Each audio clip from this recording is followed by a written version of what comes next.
Koalas are quite frankly terrible animals. To start, their brain-to-body ratio is one of the smallest among mammals. To make matters worse, their brains are smooth. As we know, brains are usually folded to increase the surface area for neurons. Koalas? Not so much. If you take leaves from a tree and place them on a flat surface in front of a koala, the koala won't even recognize them as food. They are too biologically rigid to adapt their feeding habits to any kind of change. In a room full of food, they could literally starve to death because their brains are incapable of processing the situation. Hardly the trait of an animal winning the game of survival of the fittest. One of the reasons their flat brains are so primitive is their diet.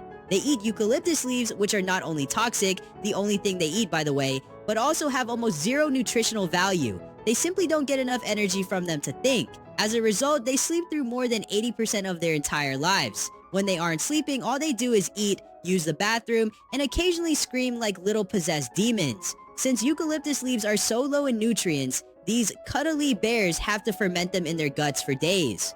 Among mammals, their digestive system to body ratio is one of the largest. While other herbivores have evolved clever ways to handle tough plants, like rodents with teeth that never stop growing or animals with reinforced palates to grind fibers, koalas have none of that. Once their teeth eventually wear down to nothing from the grit, they don't adapt. They simply starve to death because they are fundamentally poorly designed. As mammals, koalas feed their young milk, though they produce the least milk relative to their body size of any mammal. When a joey needs to transition from nutritious milk to eucalyptus leaves, a plant that clearly doesn't want to be eaten, it turns out they aren't equipped for it. They lack the gut bacteria needed to digest that trash foliage. The solution? The young joey quite literally relies on its mother's backside. She produces a specialized soup of partially digested eucalyptus that the baby slurps up to jumpstart its own digestive system.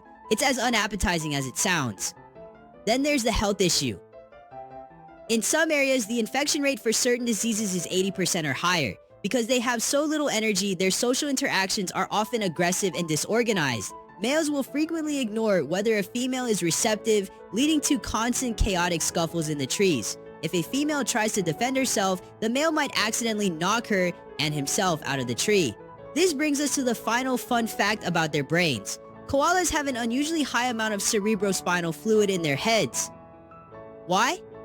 Because they've saved so much space by having tiny brains, they use the extra room to create a built-in safety helmet. It protects their tiny brains from impact when they inevitably fall out of the trees they spend their lives in.